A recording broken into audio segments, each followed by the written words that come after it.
igreja fiel, mas sem paixão. Fiel, mas sem paixão.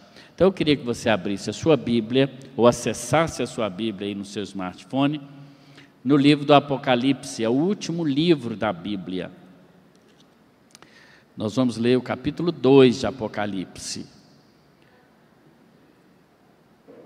nos versículos 1 a 7. Apocalipse, capítulo 2, versículos 1 até o versículo 7. Nesses meses todos, nós sempre tivemos os estudos bíblicos das quartas-feiras, sempre através do YouTube, Mas o irmão e a irmã que quiser assistir pessoalmente pode vir e não precisa fazer inscrição para vir. Pode vir na quarta-feira, sempre às 8 da noite temos esse nosso tempo de estudo da Palavra de Deus. Apocalipse 2, de 1 a 7, diz assim a palavra do Senhor: Ao anjo da igreja em Éfeso, escreve: Estas coisas diz aquele que conserva na mão direita as 7 estrelas e que anda no meio dos 7 candelabros de ouro. Conheço as obras que você realiza, tanto o seu esforço como a sua perseverança. Sei que você não pode suportar os maus e que pôs à prova os que se declaram apóstolos e não são, e descobriu que são mentirosos. Você tem perseverança e suportou provas por causa do meu nome sem esmorecer. Tenho, porém, contra você o seguinte: você abandonou o seu primeiro amor. Lembre-se, pois, de onde você caiu, arrependa-se e volte à prática das primeiras obras. Se você não se arrepender, virei até você e tirarei o seu candelabro do lugar dele. Mas você tem a favor o fato de que odeia as obras dos nicolaítas, as quais eu também odeio. Quem tem ouvidos, ouça o que o Espírito diz às igrejas. Ao vencedor darei o direito de se alimentar da árvore da vida que se encontra no paraíso de Deus. Que Deus abençoe a sua palavra, lida no nosso coração, e que possamos, no nome de Jesus, extrair dela todo o ensinamento que ela possa nos dar aos nossos dias. Para entender o livro do Apocalipse, é preciso entendermos e levarmos em conta que há muitos simbolismos nesse livro. Como não vamos fazer, a nossa proposta não é fazer um estudo acurado do livro do Apocalipse, todas as suas representações, toda a sua simbologia, mas antes, como igreja do Senhor Jesus, pensarmos na mensagem que essas cartas às igrejas podem estar também transmitindo para nós hoje, para as igrejas hoje.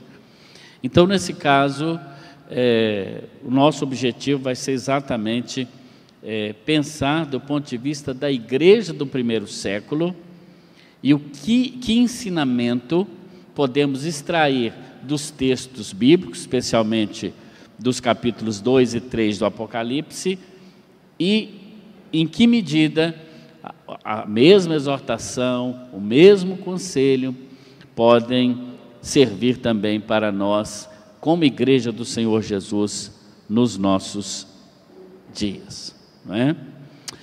Algumas pessoas fazem também um paralelo histórico das 7 igrejas do Apocalipse, tentando fazer uma comparação com 7 períodos da história da igreja. São atitudes interessantes que nós vamos preferir não utilizar aqui, mesmo porque, segundo os que defendem essa tese, a última das igrejas, no caso Laodiceia, representaria hoje o nosso tempo, hoje da igreja. Mas não sabemos quanto tempo ainda a igreja vai ficar na terra. Então, essa maneira de entender pode não ser a melhor. O que nós sabemos é o que está escrito.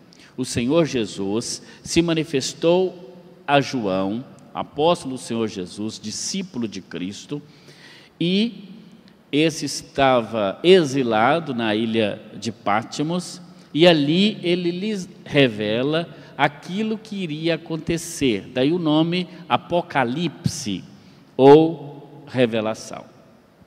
Uma maneira de realmente entendermos o livro é imaginarmos que o livro foi escrito dentro de um contexto de tempo e espaço.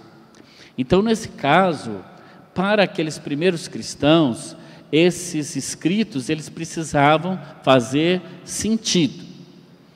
Estou dizendo isso porque muitas pessoas pensam que o Apocalipse é só para os últimos dias, é só a respeito das últimas coisas, e não é. Ele se relaciona, no primeiro momento, com os acontecimentos próximos, imediatos, daquele povo que recebeu essas cartas. São igrejas locais. Éfeso, Esmirna, Pérgamo, Tiatira, Sardes, Filadélfia e Laodiceia. São igrejas locais, de crentes, que receberam então essas instruções devido ao momento em que elas viviam. Claro está também que nenhuma escritura ela é de particular interpretação.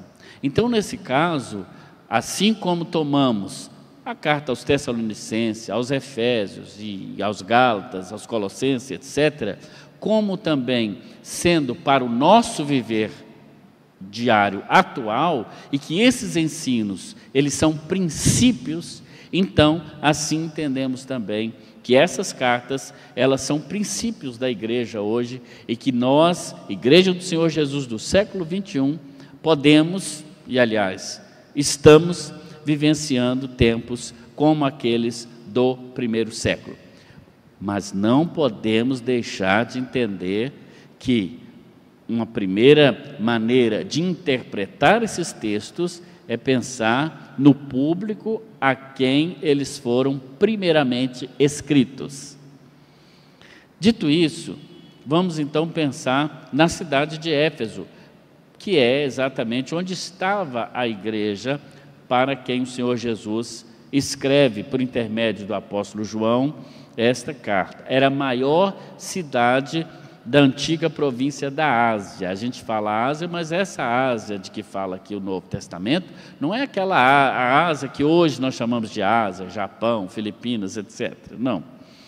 Era a parte, digamos assim, mais oriental que eles tinham acesso. Hoje, na verdade, é a Turquia, não é? Essa igreja está na Turquia.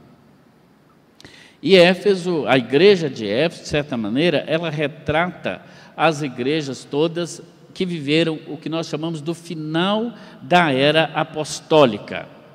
Igrejas ativas, igrejas ortodoxas, igrejas que valorizavam profundamente a doutrina, mas que por algum motivo elas estavam relaxando no seu fervor espiritual. Vamos lembrar que os primeiros cristãos, eles esperavam a segunda vinda de Jesus para o seu tempo. Você dizer para um cristão do primeiro século que Jesus ia chegar o ano 2021 e Jesus não teria voltado, ele não aceitaria isso, porque ele vivia aquele momento como se fosse de fato os últimos dias. E é isso que motivava esses primeiros cristãos a resistirem à tentação e realmente perseverarem. É tanto que os crentes, por exemplo, de Tessalônica, parece que eles, imbuídos desse espírito de uma volta iminente de Cristo, eles sequer trabalhavam. Tinha uma turma lá que dizia assim: não precisamos trabalhar, vamos largar a mão de trabalhar, porque Jesus vai voltar mesmo. A esses crentes lá de Tessalônica, Paulo escreveu, né? Aquele que trabalha é bom, aquele que não trabalha é bom que não coma também. Então, essa chama, esse ardor da vinda ou da segunda vinda iminente de Cristo, ela deve também acompanhar a nossa trajetória.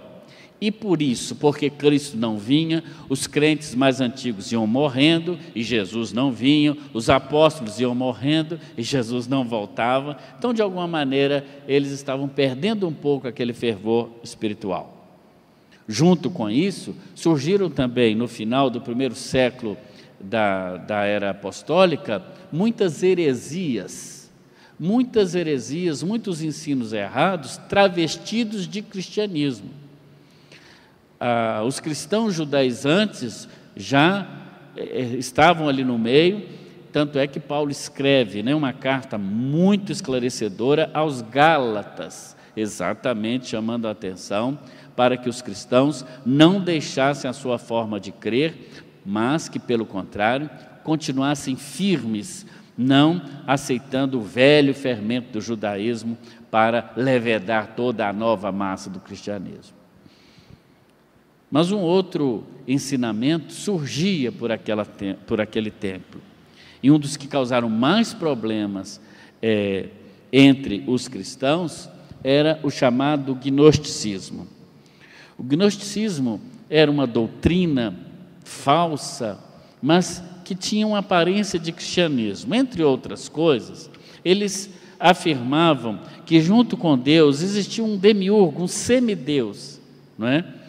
Que teria criado o mundo, que então, no momento do batismo, Jesus recebeu esse ser espiritual, mas como Jesus morreu e para eles não ressuscitou, então nesse caso, esse espírito deixou Jesus no momento da paixão e por isso, Jesus teria dito na cruz, né? Deus meu, por que me abandonaste? Interessante, logo no início do cristianismo, já tinham essas doutrinas, essas heresias. O que a gente pode ver é que exatamente a verdade do Evangelho, ela sempre tem convivido ao longo dos tempos com o joio, com a mentira, com o falso. Bem, são três características, então, que aparecem nessas cartas. Primeiro, as virtudes das igrejas que o apóstolo Paulo ressalta. Aqui, ele ressalta que a igreja de Éfeso era uma igreja trabalhadora, uma igreja operosa. Em Apocalipse 2, 2a, diz: eu conheço as obras que você realiza. Eu conheço as tuas obras. Isso quer dizer que a igreja de Éfeso, então, era uma igreja operosa, uma igreja que trabalhava muito, eficiente, realizava muitas coisas. O que nós podemos tirar disso aqui para a nossa vida? Muitas igrejas hoje também, elas são operosas, fazem muito, realizam muita coisa, têm atividades para todos os dias da semana, em todo o tempo, dentro das quatro paredes, fora das quatro paredes, muito operosas. Isso é importante. Jesus ressalta, eu conheço as tuas obras. Isso é maravilhoso.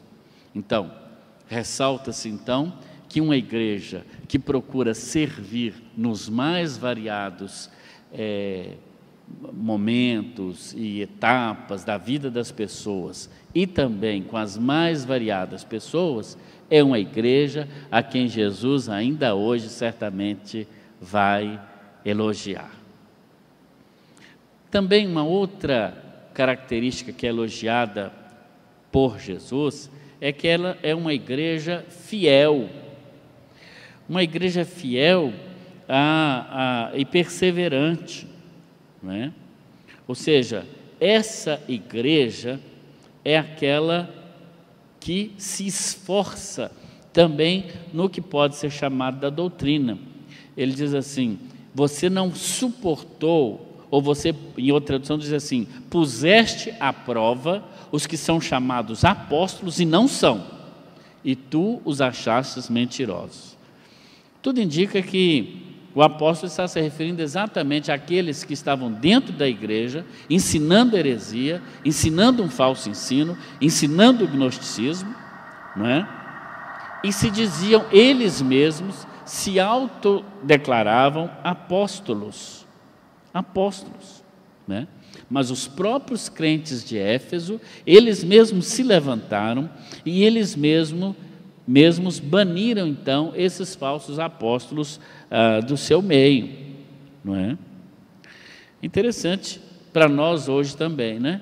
Quantas pessoas hoje se intitulam líder religioso, dessa ou daquela religião, eles mesmos se dão os títulos, né, de bispos, muitas vezes não são reconhecidos pelos seus pares. Na verdade, os apóstolos e aqueles que foram reconhecidos como apóstolos no início da era cristã, foram na verdade os 11, que são os 12 com exceção de Judas, né? E Paulo também, de uma maneira como ele mesmo diz, de uma maneira tardia, né? Ele mesmo, ele diz, eu sou apóstolo, né? Ele defendia o seu apostolado, porque se apóstolo é aqueles que viram a Jesus, ele se defende e diz, eu vi Jesus também, né? No caminho de Damasco. Então, seriam os 11 mais o apóstolo Paulo. Então, aqueles outros se arvoravam no direito de se dizerem apóstolos, mas disseminavam no meio do povo aquela heresia. Como faz falta hoje um dom tão precioso à igreja? O dom do discernimento espiritual, do discernimento de espíritos. Vejam que é a própria igreja que discerne entre os seus aqueles que estavam ensinando de maneira errada. Eu fico abismado hoje em dia como que a internet, ou na internet, aparecem tantos ensinamentos que nada tem a ver com a palavra de Deus, pessoas que falam o que querem. Parece que nós chegamos naquele ponto da história cristã que Paulo advertiu o jovem Timóteo. O ponto em que as pessoas teriam comichão nos seus ouvidos, amontoariam para si mestres e doutores para ouvir o que querem. E como tem gente da internet falando só o que o povo quer. E tome coaching espiritual, e tome mensagem de autoajuda, e tome esse tipo de mensagem. Se fosse baseado na palavra de Deus, tudo bem, porque há mensagem de autoajuda na Bíblia também, sim, não há problema. Mas muitas vezes as pessoas ensinam novos ensinamentos e até mesmo heresias, e elas mesmas se intitulam bispo, pastor, etc, etc, etc. Paulo chama a atenção que os efésios, eles mesmos perceberam a doutrina errada. É interessante como é que a própria palavra doutrina hoje ela está em desuso. Muitas pessoas evitam usar a palavra doutrina, porque parece que doutrina hoje é coisa mofada, é coisa que cheira mal, é coisa que ninguém quer aprender. Mas o que é a fé cristã sem a doutrina ou ensinamento cristão? Tire a doutrina cristã do cristianismo e não sobra nada, absolutamente nada. E vamos ter clubes de entretenimento de ovelhas, de entretenimento de jovens, de entretenimento de pessoas que não querem se comprometer. A igreja de Éfeso era uma igreja fiel, e além disso, o Senhor Jesus destaca que ela era uma igreja também sofredora, uma igreja sofredora. Diz o versículo 3, você tem perseverado e suportado sofrimentos por causa do meu nome. Na cidade de Éfeso, ali na cidade de Éfeso, havia o templo da grande deusa Diana, que Paulo, inclusive, lá no livro de Atos, ele condenou, né? Eles diziam, grande a Diana dos Efésios. A Diana dos Efésios também era chamada por Artemis, no mundo grego, né? Então, muitas pessoas iam até Éfeso para professarem o culto a Diana. É interessante como ao longo da história, a figura feminina, isso é um ponto interessante quando se estuda as ciências das religiões, as figuras femininas, elas aparecem em todas as religiões como algo que chama profundamente a atenção, não é? Assim, desde o passado nós temos Artemis, temos Vênus, temos, enfim, várias deusas, né? Os gregos antigos, inclusive, geralmente a ideia da mulher ligada a uma divindade feminina é para dar a ideia da fertilidade, da prosperidade, não é? No Brasil nós temos, por exemplo, também nos cultos afro, Iemanjá, não é? E por que não também citar a grande chamada padroeira dos brasileiros, né? Que tem também a sua padroeira em cada país, né? Fátima em Portugal, Guadalupe no México, na França também lá tem a sua... Enfim, é só uma constatação do culto à figura feminina que existe desde o paganismo e, de certa maneira, também influenciou o cristianismo. Ali na cidade de Éfeso, havia o grande templo da Diana, onde as pessoas iam, e se você ler lá o livro de Atos, quando Paulo chega em Éfeso, ele encontra ali pessoas que vendiam miniaturas da imagem da deusa Efésia, da deusa Diana, e as pessoas adquiriam aquelas peças, não é? Tanto é que o apóstolo Paulo depois é perseguido e preso exatamente porque as pessoas que se convertiam abandonavam aquelas práticas místicas, aquelas práticas que não levavam a fé num Deus que é invisível, mas é real, um Deus que não precisa, segundo tanto o Antigo quanto o Novo Testamento, ser personificado em figura absolutamente nenhuma. Estamos já chegando no dia da Reforma Protestante, não é? Domingo que vem, por exemplo, teremos aqui de manhã um culto especial, onde teremos um teólogo nos explicando um pouco sobre a importância da Reforma, e um dos pontos da Reforma é exatamente esse, né? Trazer a Bíblia sola Scriptura, trazer a Palavra de Deus como centro do ensino, tirar qualquer distração que possa nos tirar o foco de Deus. Esse ensinamento também é para nós hoje. Quantas vezes, não é? Nós também, de alguma maneira, colocamos no lugar daquilo que é sagrado, daquilo que é realmente divino, coisas materiais, não é? Sejam as imagens de escultura que são plenamente condenadas na palavra de Deus, principalmente no Salmo 115, seja também a água orada, o sal grosso ungido e tantas outras coisas mais que têm sido, sim, objeto de culto por parte e veneração por parte daqueles que realmente não incorporaram o cristianismo no seu sentido total. Paulo condena, se você ler Atos 19, 19 a 41, você pode ler na sua Bíblia, Atos 19, 19 a 41, como Paulo tratou o culto idólatra dos Efésios lá no livro de Atos. Então, eu creio que a igreja de Éfeso também vem chamar a nossa atenção da igreja atual hoje para voltar para a palavra de Deus, deixar tudo aquilo que é acessório, deixar tudo aquilo que é material e que pode ocupar o lugar do culto a Deus. Isso é pecado, segundo a Bíblia. Isso é pecado, né? Vamos abrir lá rapidinho? Abre comigo Atos, capítulo 19, só para tirar a dúvida. Nós estamos dando a Bíblia, para não dizer que é intolerância. Atos 19, né? A partir do verso 19, você vê que há um tumulto na cidade de Éfeso, né? Mas se você ler Atos 19, 23... você vai ver, por esse tempo houve um grande tumulto em Éfeso por causa do caminho. O caminho está com letra maiúscula, por causa de Jesus, o caminho de Jesus.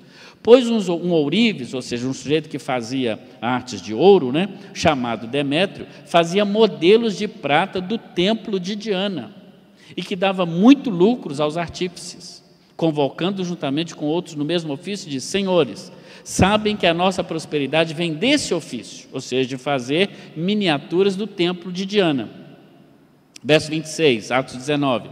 E agora vocês estão vendo e ouvindo que não só em Éfeso, mas em quase toda a província da Ásia, este Paulo tem persuadido e desencaminhado muita gente, afirmando que os deuses feitos por mãos humanas não são deuses de verdade. Veja, era Paulo que pregava isso. Não são os protestantes que pregam isso, é Paulo que pregava isso. Não somente há o perigo de que o nosso negócio caia em descrédito, era um negócio, uma forma de ganhar dinheiro, como também de que também o próprio templo da grande deusa Diana seja considerado sem valor e que venha até a ser destruída a majestade daquela que toda a província da Ásia e o mundo adoram.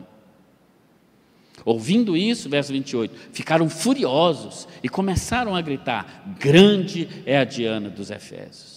A confusão se espalhou pela cidade e todos juntos foram correndo para o teatro, arrastando consigo os macedônios Gaio e Aristarco, companheiros de Paulo. E quando Paulo quis apresentar-se ao povo, os discípulos não o permitiram. Também algumas autoridades da província, que eram amigos de Paulo, mandaram um recado pedindo que ele não se arriscasse indo ao teatro, pois uns gritavam de uma forma, outro de outra. Vamos para o 34. Quando, porém, reconheceram que ele era judeu, todos a uma voz gritaram, quase 2 horas, grande é a Diana dos Efésios, grande é a Diana dos Efésios, etc, etc. Né? E aí eles vão definir, vão defender, não é? Mas uma coisa é certa, o apóstolo Paulo muito claramente condenou, não coadunou com aquele culto. Nós precisamos hoje também, como igreja, nos posicionar mais uma vez, não é? Nos posicionar mais uma vez. E o grande problema de muitos cristãos que se convertiam em Éfeso é porque muitos deles, o culto a Diana, traziam para Éfeso grande número de pessoas que, vamos chamar de peregrinos, né, do mundo todo, que iam lá e compravam essas relíquias.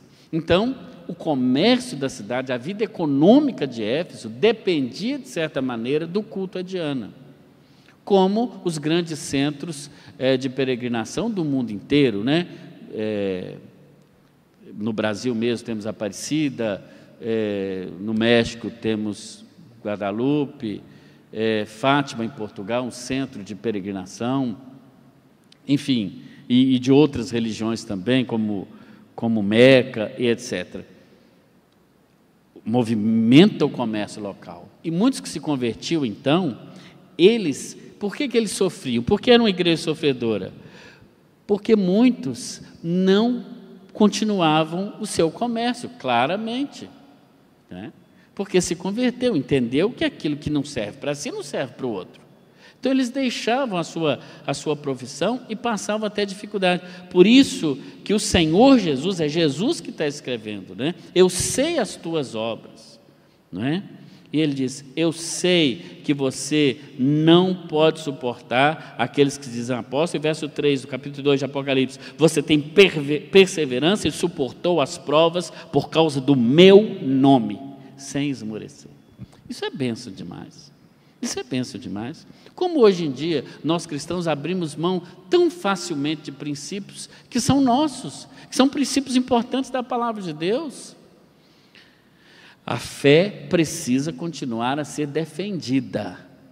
Claro, tolerando aqueles que pensam diferente, aqueles que creem diferente devem ser respeitados, mas não quer dizer que eu devo abrir mão da minha fé, da verdade, da palavra de Deus, em detrimento, muitas vezes, de ser aceito ou coisa parecida. Precisamos suportar as provas ainda hoje por causa do nome do Senhor Jesus. Também há fraquezas a serem repreendidas. No verso 4, o Senhor Jesus diz à igreja, eu tenho uma coisa contra você, Apocalipse 2:4, você abandonou o seu primeiro amor. Muitas pessoas pensam que quando fala do primeiro amor, Paulo está falando que eles talvez perderam a fé em Cristo. Pode ser, como eu já disse, que a fé estivesse um pouco enfraquecida Até porque Jesus não voltou e alguns se questionavam, né? Os cristãos do primeiro século questionavam, por exemplo, a ressurreição. Por isso Paulo, quando escreve aos Coríntios, no capítulo 15, ele diz: se Jesus não ressuscitou, é vã a nossa fé e é vã a nossa pregação. Porque a fé cristã, ela se baseia sobre a ressurreição de Cristo. Tire a ressurreição de Cristo e não sobra nada, não sobra pedra sobre pedra. É porque Jesus vive, é que o cristianismo está de pé. Os irmãos certamente acompanharam o noticiário. Na segunda-feira, aliás, no domingo, no nosso vizinho aqui, o Chile, se não me engano, 2 igrejas cristãs de fé católicas foram destruídas por fogo. Manifestantes, a imprensa diz assim, manifestantes extremistas. Isso não é manifestante, isso não é extremista, isso não é uma manifestação política, é uma manifestação religiosa, só que a imprensa não trata dessa maneira, põe manifestantes. Mas no Chile, 2 igrejas cristãs católicas foram depredadas, queimadas, não é?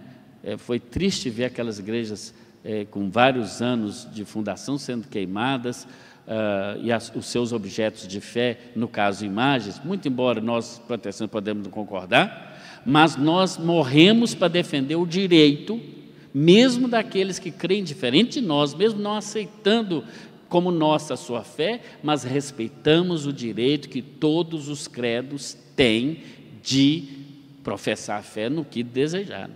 E ver um grupo depredando uma igreja cristã, foi muito triste. Aí segunda-feira, vimos novamente, a grande imprensa não noticia isso, mas uma igreja batista em Londres, também foi depredada. Um vândalo subiu e arrancou uma cruz que tinha ali na frente daquela igreja. Você pode entrar nas redes sociais, você vai ver essa notícia lá. Interessante, parece que essa carta foi escrita nos nossos dias. Será que não tem nada a ser defendido hoje? Eu fico pensando, cadê os grandes líderes das grandes religiões do mundo? O Papa Francisco fez uma declaraçãozinha, não vi nenhuma convenção batista se manifestar, se manifestou, por favor, alguém me mande, eu não vi. Ficamos todo mundo calado. Mas quando alguma coisa acontece com um islâmico, igual aconteceu na França também, um islâmico decapitou um professor, se não me engano, na sexta-feira, porque ele ensinando numa classe, numa sala de aula em Paris, sobre a liberdade de expressão, ele mostrou algumas chaves do profeta Maomé. O muçulmano foi lá e simplesmente cortou a cabeça dele. Aí quando faz isso também, todo mundo, desculpa a expressão, mas todo mundo passa pano. Irmãos, em nome de Jesus, o cristianismo precisa ser defendido. Ele começa a ser defendido pela fé cristã genuína. Primeiro é defendido no nosso coração, na nossa vida. Não como uma religião simplesmente, mas como um estilo de vida. Mas eu me referi a esses casos do Chile para dizer o que, numa daquelas igrejas, o vândalo escreveu assim: morte ao Nazareno. Você viu isso, pastor Alessandro? Morte ao Nazareno. Uma ironia, né? Coitado, ele não sabe que o Nazareno já morreu, irmão Luiz Lima, mas só que ele ressuscitou. É a ressurreição, que é o centro da fé cristã. Mas parece que nós esquecemos isso. Parece que nós vivemos uma fé morta. E talvez fosse isso que os primeiros cristãos também tivessem sentindo, os efésios tivessem sentindo. Aquela fé viva, pujante, parece que eles haviam perdido o que o apóstolo João chama do primeiro amor. Mas há alguns também que dizem que essa perda do primeiro amor é a perda do amor uns aos outros. Quando Paulo escreve a essa mesma igreja, uma das cartas da prisão, em Efésios 4:15, Paulo diz assim aos Efésios: falando cada um a verdade em amor. Interessante essa expressão de Paulo, porque a verdade tem que ser dita. Verdade é verdade, mas ela tem que ser dita em amor. Uma verdade dita simplesmente como uma doutrina ortodoxa, fria, dura, ela é cruel. ela não traz transformação. Mas Paulo diz, falemos a verdade da fé cristã, mas em amor, em amor. Por isso nós cristãos, de certa maneira, mesmo batendo o pé pela nossa doutrina, repito, está chegando os 500, são 500 e quantos anos, pastor? 17, 503 anos da reforma, não é isso? Sim, 503, que 2017 foi 503. Que batista não entende muito bem de reforma. Por isso que vem um presbiteriano domingo de manhã ensinar sobre a reforma, que esse povo entende. E eu respeito muito, muito, muito. Mas, acima de tudo, precisamos entender que a nossa verdade, a verdade da palavra, ela tem que ser pregada, mas em amor. Em amor. E por último, é muito assunto para falar, né? Mas por último, o Senhor Jesus também deixa, apesar de chamar a atenção, repreender essa fraqueza, não é? Para que aquela igreja volte ao seu primeiro amor, tanto ao Senhor, tanto à fé, quanto uns aos outros. Ele chama a atenção também para que essa igreja, ela pudesse também se manter firme, né? Ele dá um conselho no final, né? Quem tem ouvidos, ouça o que o Espírito diz às igrejas. Ele diz, ao vencedor, eu darei o direito de se alimentar da árvore da vida, que se encontra no paraíso de Deus. Com certeza está fazendo uma referência, né, ao Gênesis, né, a um reencontro com o Senhor. Se na árvore do bem e do mal, e poderíamos, só esse versículo já dá um mês de estudo, né? Se a árvore do bem e do mal separou o homem de Deus, e ele foi tirado do jardim exatamente para que não tocasse na árvore da vida, para que não vivesse eternamente sob a égide do pecado, agora é possível. E é a árvore da vida que nós teremos acesso, para viver eternamente, sem a presença do pecado. Essa é a mensagem do Apocalipse. Sabe qual é a grande mensagem do Apocalipse? Muitos veem aqui a besta que sobe do mar, da terra, a grande tribulação. Muitos veem muita coisa aqui. Mas se tem uma coisa que nós precisamos ver na Bíblia inteira e no Apocalipse, é essa mensagem. O Cordeiro de Deus, aquele que abriu os selos, aquele que venceu a morte, Jesus Cristo, Ele volta para buscar a sua igreja, e ela precisa estar preparada. Essa é a grande mensagem. Fora todas as teorias e teses, e cada uma tem a sua importância, e vale a pena ser estudada. Mas essa é a grande mensagem. O advento de Jesus, a segunda vinda de Cristo, e aquele que vencer, claro está, ao que vencer, não diz respeito à salvação. Muita gente diz, então quer dizer que alguém pode perder a salvação. É absoluto. Lembre-se que ele está escrevendo aos cristãos do primeiro século, que eram perseguidos, eram mortos, levados para as arenas, para ser comida de leão.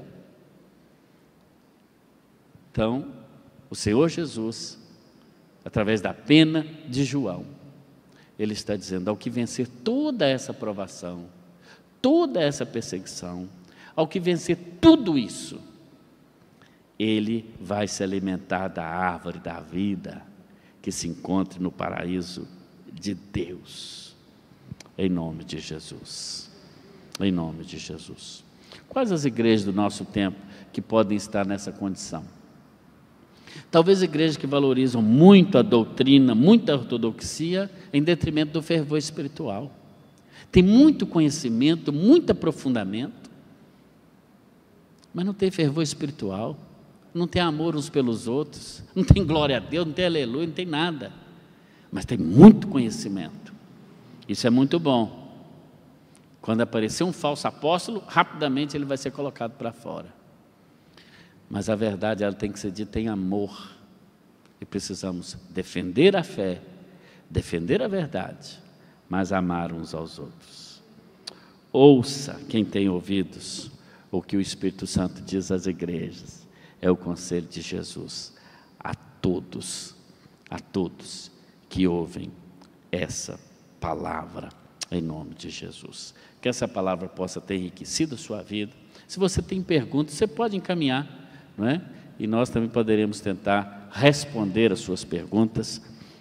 Certamente, como eu disse, o objetivo não é fazer um estudo aprofundado, pelo menos por hora, do Apocalipse, mas pensar em como essas mensagens a essas igrejas podem nos servir também a nós. Vamos orar, encerrando o nosso culto dessa noite, em nome de Jesus.